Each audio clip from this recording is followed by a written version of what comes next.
Hello and welcome to Sport Tonight. I'm Cecilia Omogbe. And of course, on the show today, we have a new African champion when it comes to tennis. I'm talking about table tennis simply because Aaron Okoje finally was able to beat Omar Asad for the first time since 2018. And of course, there's so much to talk about on Sport Tonight. I have a guest in the studio, Shegun Vincent, joining me on the program. And also, of course, Austin Okonakman is in London. Great to have you, Shegun. Great to have you too. This is the first time you and I are doing the show together, and it brings a different feel. So basically, I'm hoping to have a swell time with you and Mr. Austin on the other side. All right, Austin, over to you. Sport greetings to you, Cecilia, and of course, Shegun, and everyone joining us from different parts of the world. Always a delight to be on the show. It's still an action-packed world of sports. Cecilia, good news for table tennis in Nigeria. Aaron Okoje beating his rival, Omar Asad. The last time Aaron defeated Omar Asad was in 2018. So this is a very important win for him. And I'm sure you'll be excited about talking about the Betsy Obaseki women's football tournament.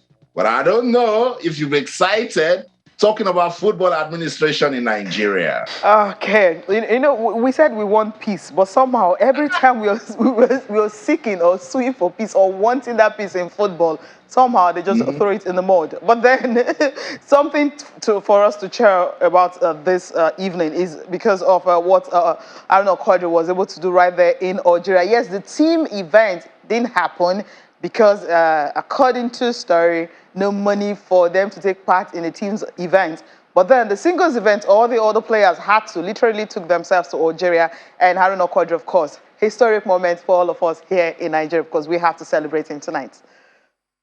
And when the game gets to 7, then you know it was a very tough one. Yeah. He showed character and went on to win 4-3. Let's not let the problems of funding in sports administration in Nigeria, kill the victory that Aaron Okoje got. But it's still sad that at this stage, despite everything table tennis has done, not just table tennis, sports like wrestling, even to an extent, badminton, funding still a big enemy to sporting development in Nigeria. But shout out to Quadri for, going the distance with Omar Asad and proving that he is indeed the #1 table tennis player in Africa. He's proving that so much. I mean, for you, Shegun, he was 2 games down. For him to have come back from that shows that he had to show tenacity, and of course, that Niger fighting spirit we keep talking about was right there. He showed grit there, coming back coming from 2-0 to win the set 4-3.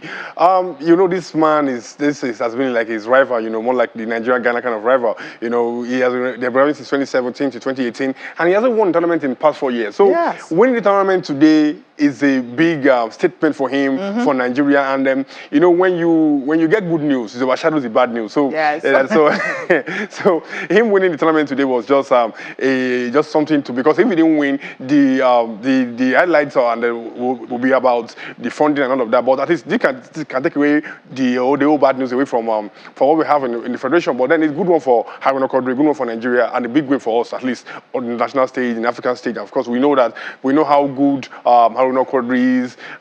He's fearless. He keeps fighting. He never backs down. And then he came coming down from 2-0. I think you need to give him that credit, and he did that, and that was what we got the result there. More credit, because remember the last championship that was hosted in Lagos here, where he got injured. I mean, it was really a painful experience because I watched that game live right there, in Lagos. And of course, after that injury, I mean, he didn't know if he was even going to go for the Commonwealth Games, but somehow he was able to manage that, and being able to beat Omar Asad right now. So it shows Aaron Okoje, well, he's looking so good right now. Right, we'll leave that and quickly talk about Betsy Obaseki women's football tournament that is currently going on in Benin City, Edo State. Of course, Austin was championing the beat. There is something really good happening in Benin City, Edo State. All the teams are taking part for them to be able to just play games that will prepare them for the new season that will start. The opening ceremony was done late on Thursday night. And of course, Edo State Trust, they know how to really entertain, the cultural display, the choreography, everything was in place for that opening ceremony. Pictures coming from there, beautiful pictures coming from Edo State. And of course, it was kicked off by Betsy Obaseki. That's the facilitator of the event, talking about the wife of the governor of Edo State. And Austin, when we talk about women's football, it's not just the game. Sometimes you have to add beauty and color to it to make it more appealing. And that's what the opening ceremony was all about. Make it beautiful, Cecilia. Give it value. And that's what this Betsy Obaseki women's football tournament has done.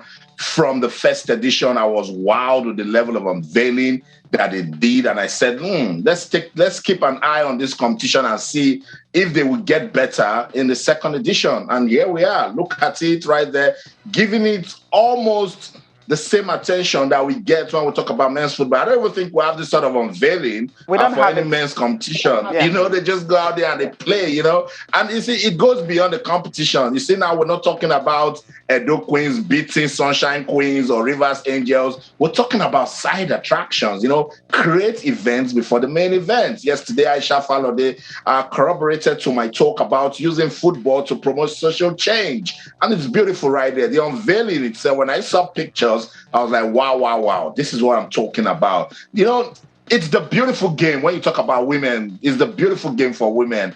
And I love what Her Excellency, the First Lady of Edo State, she has done with this. We had her on our program for the first edition. And she said, look, Austin, keep an eye on this and see if we won't keep to our words. Prize money has increased. More color has been added to it. It has a proper social message that they are chasing, say no to drugs. Fantastic, Cecilia. This is the way to go. Kudos to Edo State government. Kudos to the First Lady and everyone promoting the Betsy Obaseki women's football tournament. Good job. Good job there doing. Shegun, I mean, you've seen pictures coming from Edo State. What do you think about this football event? It's a wonderful event, no doubt.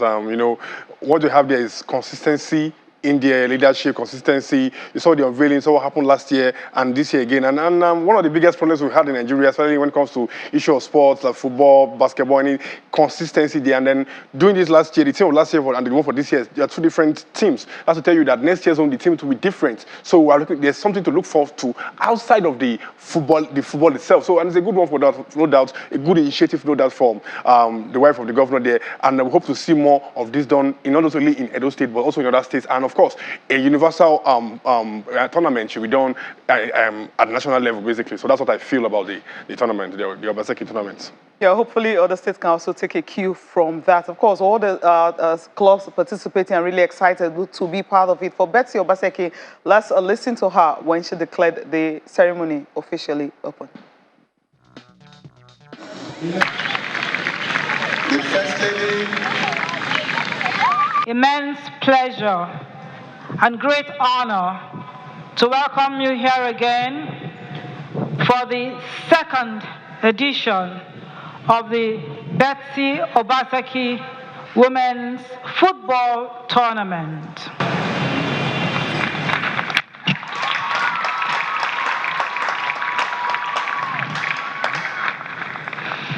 And without much ado, with great pleasure and to the glory of God, with deep thanks, I hereby declare the tournament open.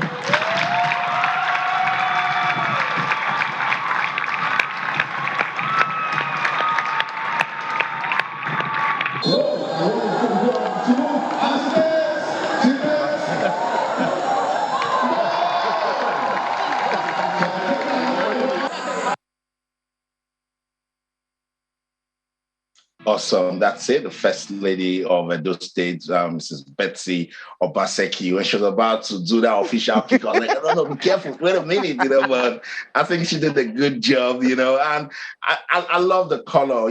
Women are beautiful in and out. So it's good to see that they've added color to this, make it look beautiful, giving it some value, and passing a very strong social message across, through football. Lovely. And this will go a long way to empower the girl child. The deputy governor of Edo State, Philip Shaibu, we know he's sports through and through, and he's got an hand in this. He loves the message that they're passing with the second edition of the Betsy Obaseki Women's Football Tournament. I love it too. Let's listen to him.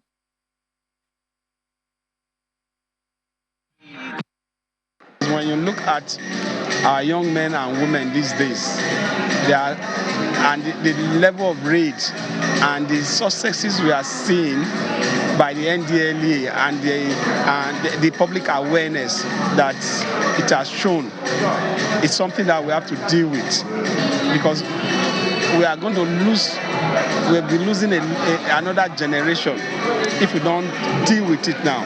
And these illicit drugs, it's not just the area boys or the street boys, even our students are now into it. So we need to save a whole generation from drugs and save our country. So for us, also, families are broken down now. The relationships are broken down because of illicit drugs. Some people feel that to be high, temporary high, will help them to solve their problems. So for us, the team for this year, Say No to Drugs, will help to save a generation and also help us to educate and create that public awareness of why we should not abuse drugs and why we should avoid these illicit drugs. Yeah, it's all about, the team is really apt because it's all about keeping drugs away from everybody, both young and old. And of course, it's match day 2 of the Betsy Obaseki Women's Football Tournament. And Edo Queens, they're already through to the quarterfinals by virtue of the fact that they won their first game 9-0. And the second one, it was a lone goal. Yemisi Samuel was the one who got that goal 81st minute before they were able to beat Royal Queens just by a lone goal. They play games back-to-back. I think most of the players were rested, and so they had to struggle for this one. It took them 81 minutes before they were able to do that. For Nassau Amazons and FC Robom, Nassau Amazons took them 86 minutes before Dushima Tamo was the one who scored that goal in the 86th minute. And for Niger Ratters and Fortress Ladies, Niger Ratters winning by 2-0. Muruntayo Ezekiel, and of course Emmanuel Hope were the ones who scored the goals for Niger Ratters. And the game between Delta Queens and Heartland ended in favor of Delta Queens. Delta Queens winning at 2-0 over Heartland. These are the games that were played today. And of course, tomorrow we'll continue the games for you, the games that will be played tomorrow. I mean, for you, you've monitored some of these games and everything, but you see the scoreline.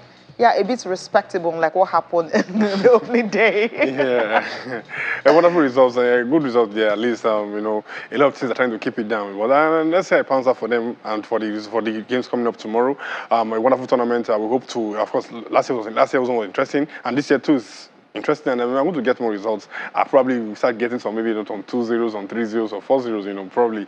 But let's say a pounds out for each and every team. Good tournament. Tomorrow we'll continue the tournament, and of course more games will definitely be played on match day 3. Okay, we're leaving that now and quickly go to the CAF Champions League.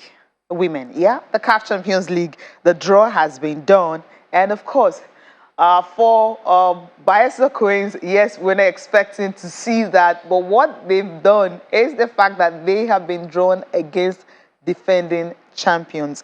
So when you have Bayelsa Queens being drawn against Mamelodi Sundowns, so it shows that, yes, it's going to be a tough one for Bayelsa Queens. And Bayelsa Queens, of course, they're Nigerian champions, yes, Eti Cup champions, they're champions of everything. WAFUB, they also won it. That's how they qualified. But right now, it is going to be a tough one for them because of the group they are in. And if you take a look at that Group B, you have Mamelodi Sundowns, who won it last year. And then you also have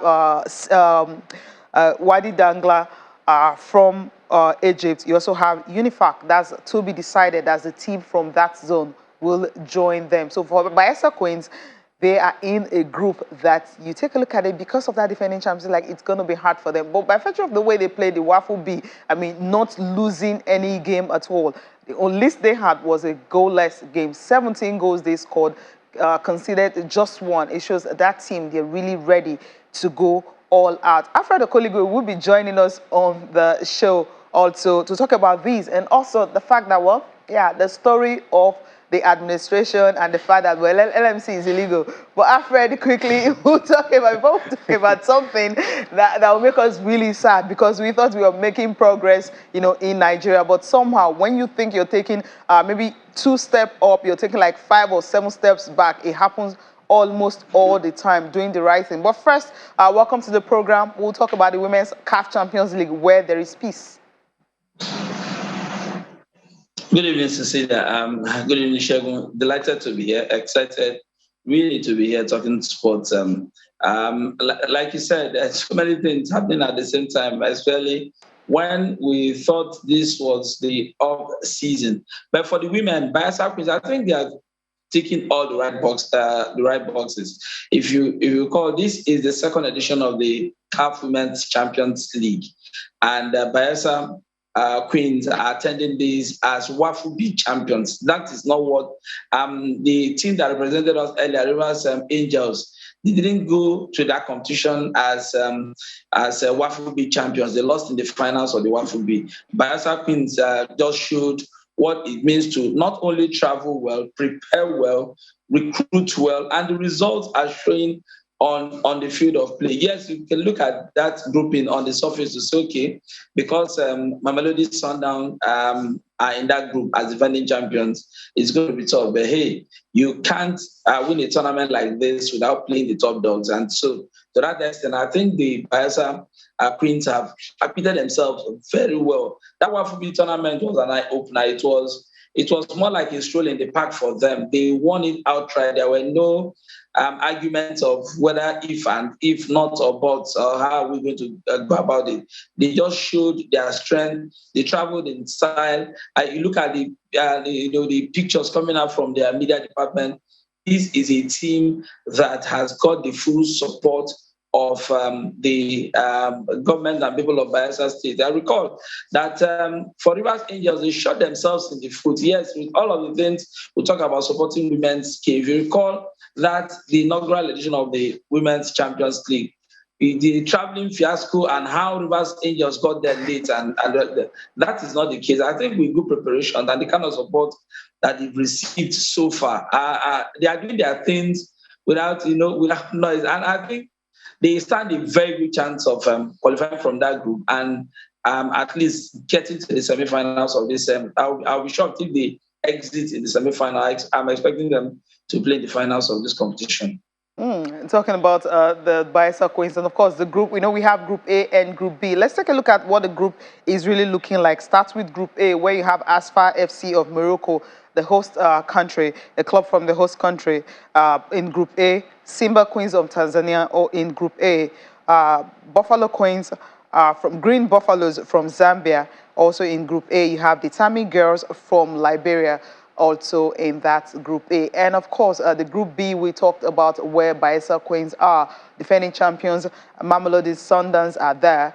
Bayelsa Queens, the Wadi Degla, and of course Unifac. That's a team that will qualify from this zone, will join them. So Bayelsa Queens, they've got it all called out right now. It's going to start October 30th to November 13th. That's the time. So they have more than a month to really prepare. And that's why they are not here at the Betsy Obaseki tournament, because they're just coming from Wafu B. They need to play some games, go on a tour that will help them to be really ready for Mamelodi Sundowns, because when you're playing the defending champions first and you pick a win from there, of course, it's going to give you that energy, that boost for you to go far in the tournament. If you look at the Bayelsa Queens, they're champions. They've won the league several times. They won the Wafu B, they won the FA Cup. So they know what it is to be a champion. They know what it is. They have the spirit to be champions. And Mamelodi Sundowns they're no child's play. They're a side, they're the present champions. And you know how it is. Also, they're also winning the leagues where they're coming from in South Africa. And what a way to start a tournament than to defeat them. When you defeat them, to be the best, you have to pick the best. And then when you beat the best, you are able to become the best. So for them right now, winning against Sundowns will be the big high fly for them. And you know, teams from Egypt, Wadi Degla, you know, from Egypt, you know, they are very, very sound technically when it comes to football, passing the ball, high pressing, high tension, high pressing, I beg your pardon, high pressing, where they pass the ball, free flowing football. Yeah. They play that foreign style kind of football. So how we'll play against them, I want to watch how Bayelsa will play against them. I feel that we can get the results. We have equally talented players and all of that. Despite what's happening across the board in the local league, but we don't want to devote all that. I believe that Bayelsa Queens are really talented enough and to be able to get to somewhere or get the result against either of the two teams or both of the two teams, as the case may be. Yeah, Austin, you know, I remember you talked about the fact that, you know, the administration of Bayelsa Queens, the way the commissioner for sports, and of course, the way they recruited well, and the fact that even if their head coach who won the league with them had gone, but then they continued building, and of course, some new players coming in, and you're having this club right now facing Mamelodi Sundowns. So they knew what they were doing when they started preparations on time. Yeah, I love the momentum that Bayelsa Queens are enjoying, and it's up to them to sustain it. I mentioned Bayelsa State doing so much for sports development, and I said credit to Daniel Igali, who understands proper sports administration and management, and that's why I was seeing some of the results we're seeing right from the National Sports Festival to Bayelsa United to Bayelsa Queens. Bayelsa, they're doing so well. Even in wrestling, they are still dominant. And let's take it back to leadership again. The current governor, Governor Diri, was a former commissioner for sports in Bayelsa. So he knows sports. He loves sports. He understands sports, particularly grooming young talents. That's what Daniel Igali picked out when they were doing the qualifiers. He said the young talents in the team, they would try to keep them together. Now that's purpose. That's intent. Mamelodi Sundowns, they are enjoying the investment and attention that South African football is having at the moment. Mamelodi Sundowns won the first edition of the CAF Women's Champions League. Who are the current champions of the Women's WAFCON? South Africa. You see, this is a ripple effect. So that's why I was saying we love what Betsy Obaseki football tournament is doing. We need more so that we can have young girls get busy with football, not just play it on the pitch, but understand that they can use it to empower their lives. So I'm not bothered about Mamelodi Sundowns. So be the best, you must be the best. So I like the fact that they're in that group. So whatever they play in their first game, we keep them going. I will even say they should be wary of the Egyptian side and the other team that is yet to be confirmed. That's why we keep them going. But shout out to Bayelsa Queen. Mentality matters, and they've got the right mentality. Time to go on a break. All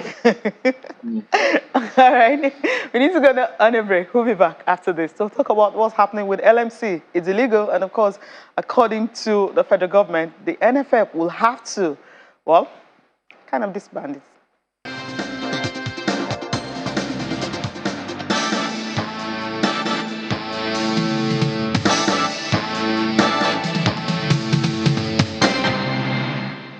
Okay, the federal government have declared that the league management company, that's the body in charge of running the Nigeria Football League, is actually illegal. And of course, the story now is they want the Nigeria Football Federation to withdraw their recognition.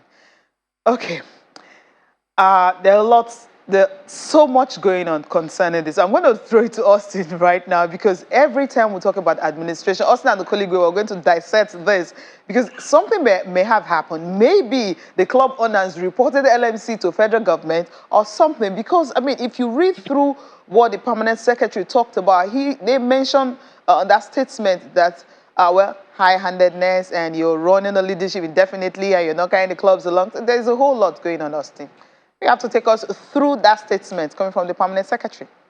So let's see the statement, but I know every year when we're approaching the elections, this sort of drama comes up. So let's see the statement. Nigerian football fans woke up to that, to some persons, disturbing news, to others, refreshing, to some others, maybe reforms on the way. The Ministry for Youth and Sports Development gave their reasons for the decision, and now they said, look, this league management company is not legal. It's a lot.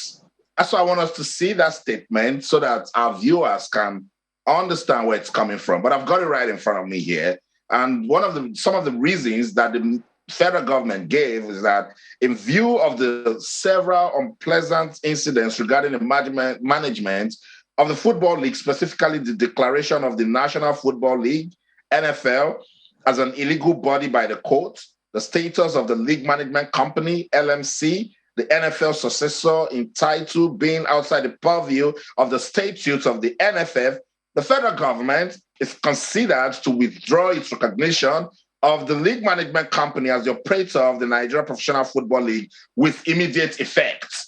Now, I've been doing a lot of investigations before I get Alfred Ikuligwe into this conversation. The NFF feel they should have been the one to even bring out this sort of, statement if by chance we want to render the League Management Company illegal. Not just even the executive board, but it's a congressional duty. Alfred Ikuligwe, jump into this conversation. Is this another round of election shenanigans? Well, like you mentioned, I want to agree with you that each time election approaches, you hear this kind of, politics, coming to the center. Recall when the board of all of a sudden the Congress of the Nigerian Football Federation had over 100 members. Just to woke up one day, and all of a sudden the journalists, clubs themselves, all of a sudden became non-members of the Football Congress. Because in time past, each club used to have a vote, players' union, all of this union.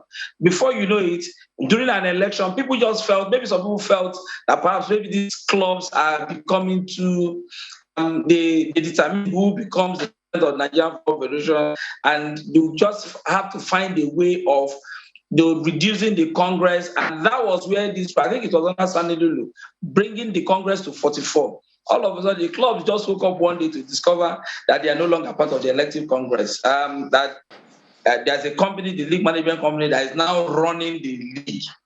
Now the directors are appointed with all of the framework put in place. And I think this has been brewing for a while now underneath, where clubs feel that, hey, we are the ones taking care of, we are the ones presenting the teams. We should have a say in how this league is run. And I think that has been something that's been done for a while now. The players' union have been vehement in their call for describing of, with the pronouncement made about Nigerian Football League being illegal and the rest of them, and the LMC not being part of the statutes of Nigerian football. People just felt that there are people who are in charge of this league who are really not sticking themselves. I think this is all part of the politics. And the moment the federal government came out with the 10-year football plan and the rest of them, they finished with basketball and other sports. This is the time for football. Our election is near. Something has to give. Okay. A whole lot of in-house cleansing and the rest of them is happening now. The conversation around what is legal and what is not is something that it's ongoing now.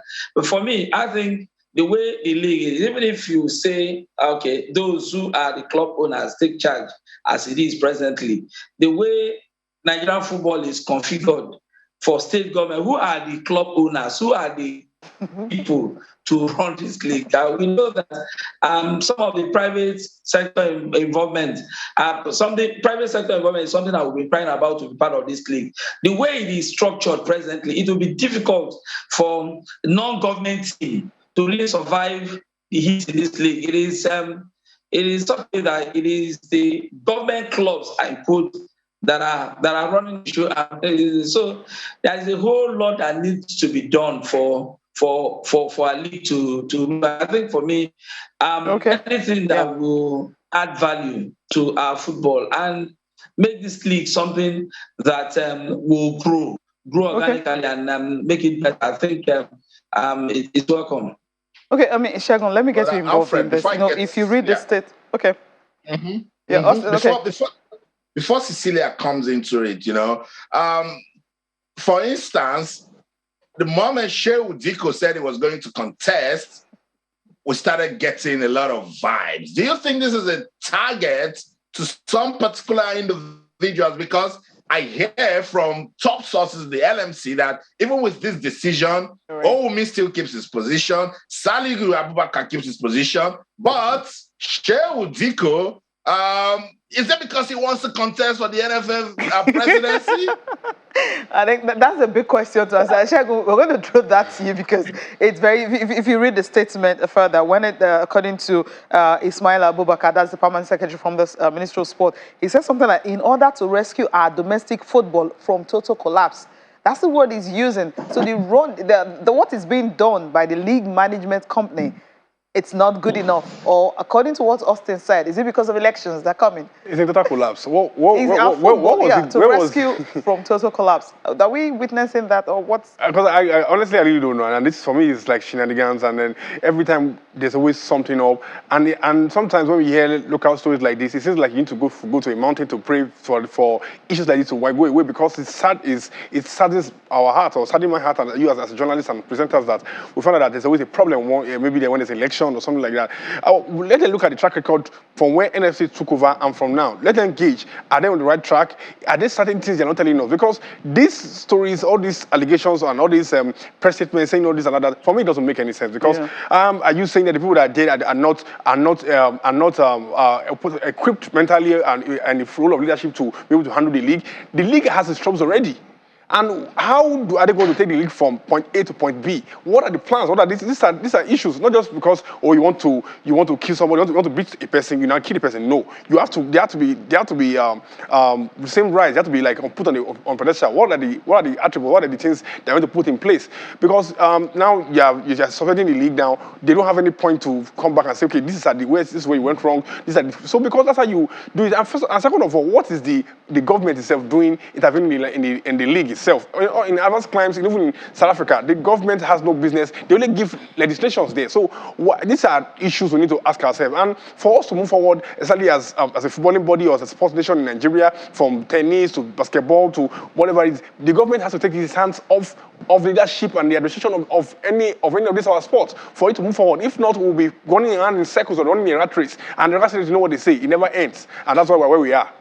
Yeah, and of course, they've mandated Nigerian Football Federation, that's the NFF, to actually set up an interim management committee to take charge of the Nigerian Professional Football League. So we don't know when the league is going to start. That's the problem right now. So, Alfred, I'll quickly go to you again before we go to the CAF Champions League. We don't know the dates when the league will be starting. Elections are coming September 30th. Maybe after the elections, that's when that will happen. But if you take a look at the statement coming from Ismaila Abubakar, is this going to, bring more problems to the league that we are even trying to grow? Like you said, the league will start after election. This is up to the election. The states around it, all these are part of the politics, that herald. Yeah, I think we can't really hear Alfred much. I think I'll have to go to Austin. Yeah, Austin, just come in here. The league, with what is happening, yes? Try to, get Alfred ready. So forget about it. I started this conversation with whenever we have elections, these problems always pop up, So it's about timing. So forget about the league for now. They will sort themselves out, But to an extent, there is a group that believes that the ministry, they're doing the right things. Maybe they feel that the NFF has got too much powers. That's one. Secondly, it's going round and round the same persons and they're becoming too powerful. But I just want to say we need to start doing things professionally. If you say the LMC is illegal and you say that it's because of a court judgment or a court notice, it should be out there. It should be understandable, because I've reached out to sources in the league management company and they say no court notice, no court judgment. I've reached out to the NFF, no court notice, no court judgment. Is it the ministry trying to understand their powers or let the NFF people know that we're watching you and what you're doing is not in line with what we want for the development of football in Nigeria? Fine, communicate it properly. Yep. Is it that we feel the 37 FA chairmen that constitute the NFF Congress, they're too powerful and there are calls that we need to inject more persons?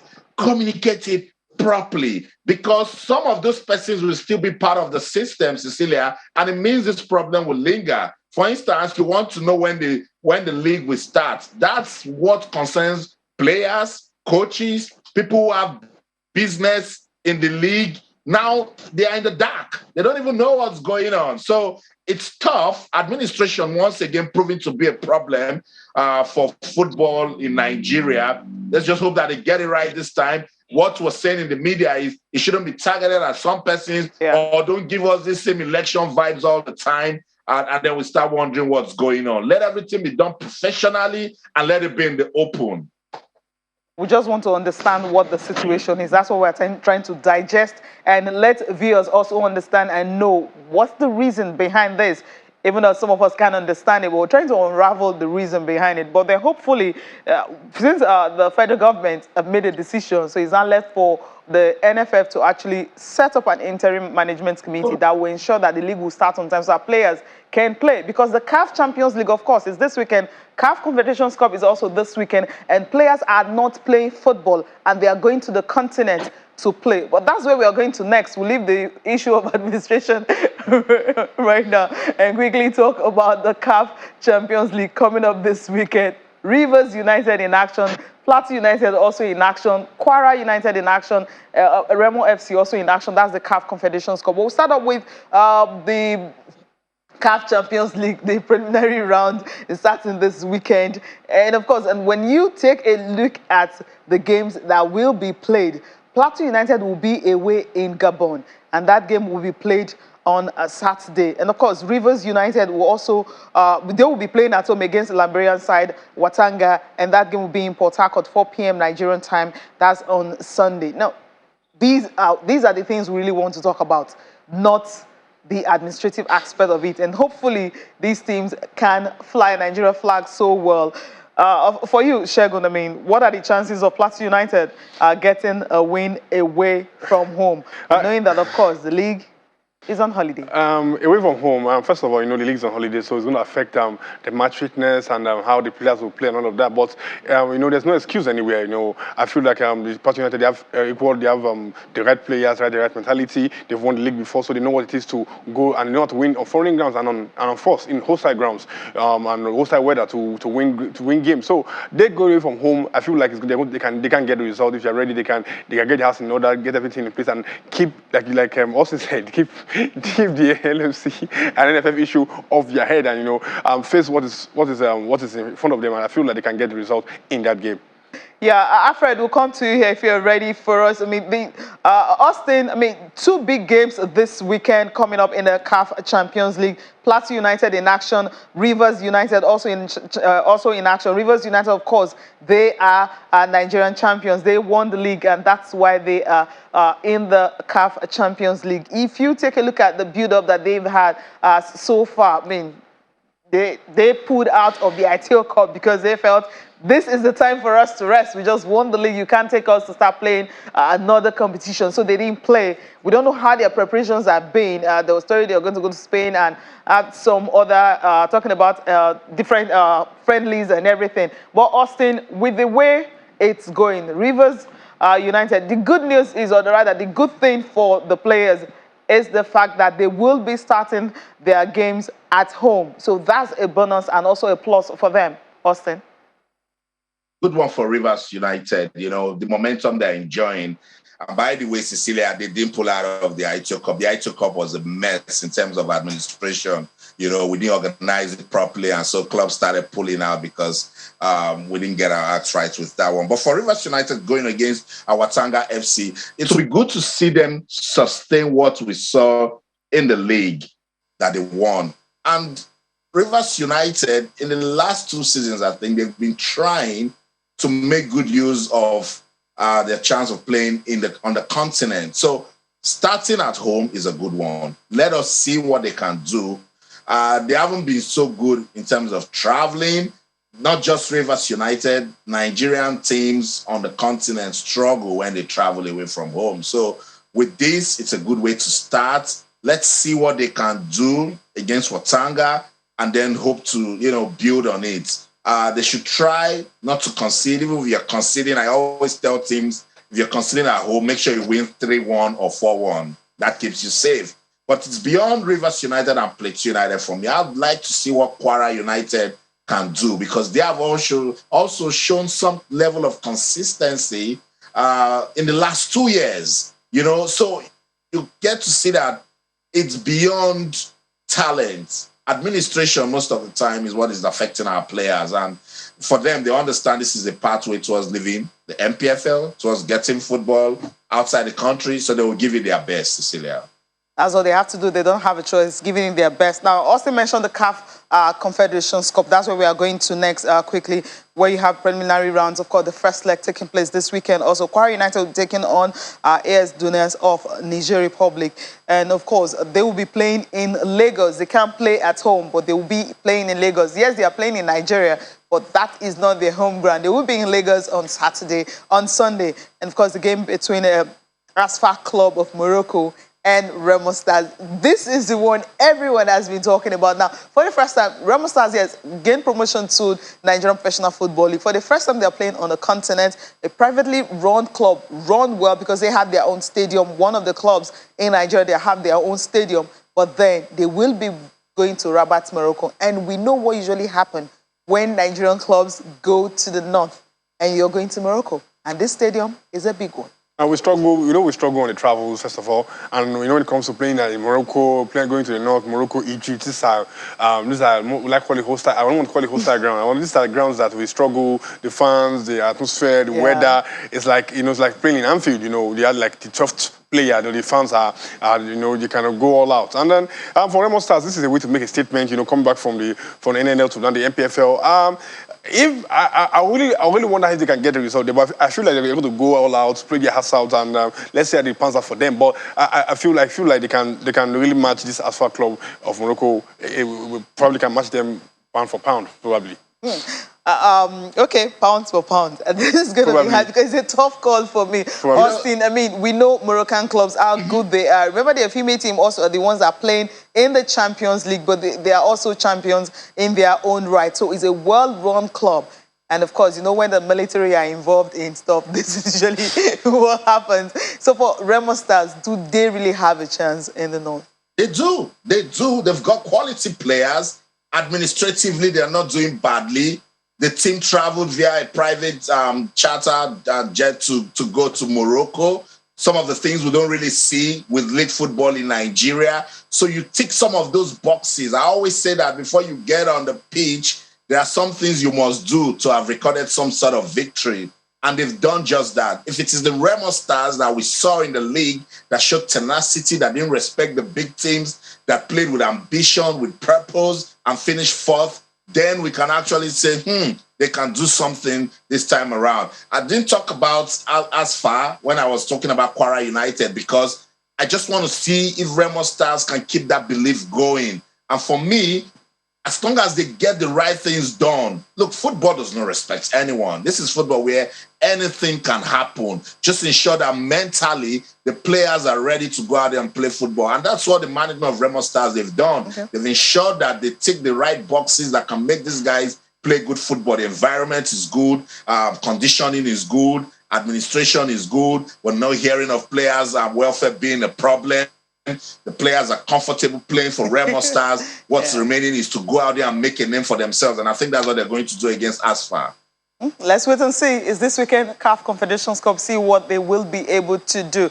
So we leave football and quickly touch down on tennis. The US Open is hard to predict right now. It's getting harder. But for the women, it's all set. We have the finalists, Ons Jabeur and Iga Swiatek. That's world number one. She's won a Grand Slam before, but Ons Jabeur, she's never won a Grand Slam. But then before that, that's the women's singles final that will be decided on Saturday. And before there's the semi-final result, Karina Garcia hasn't lost the game, not even dropping a set, but then she lost to Ons Jabeur. That's why Ons Jabeur is here in the finals. And of course, Iga Swiatek beating Aryna Sabalenka in 3 sets. 3-6, 6-1, 6-4. For Karina Garcia, 6-1, 6-3 in straight set.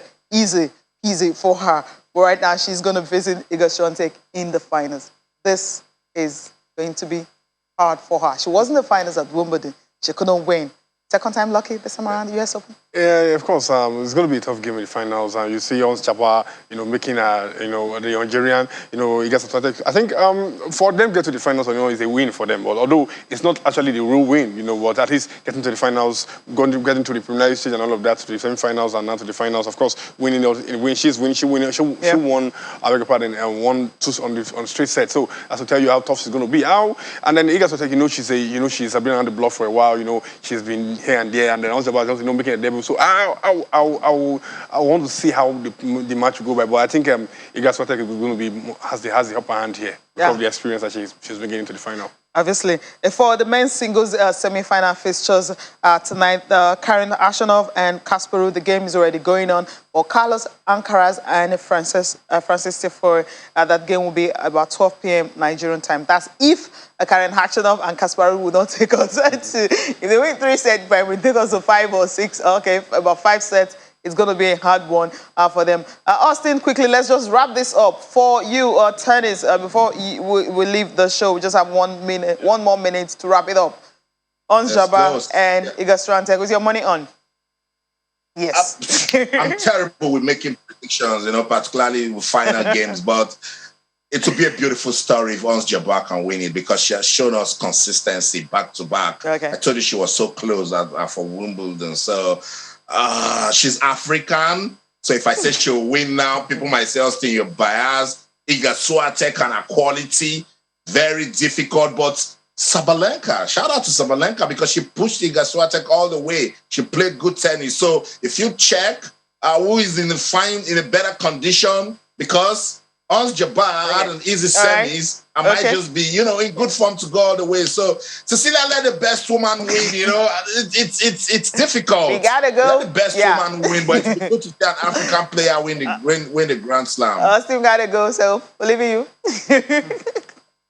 All right, guys, thank you so much for doing this with us. Let's keep the conversation going on Twitter channels _sports, Facebook channels IFA Sports. That's the show in London. I'm Austin Okonakwa, and in everything you do, remember, keep talking sports. Bye for now.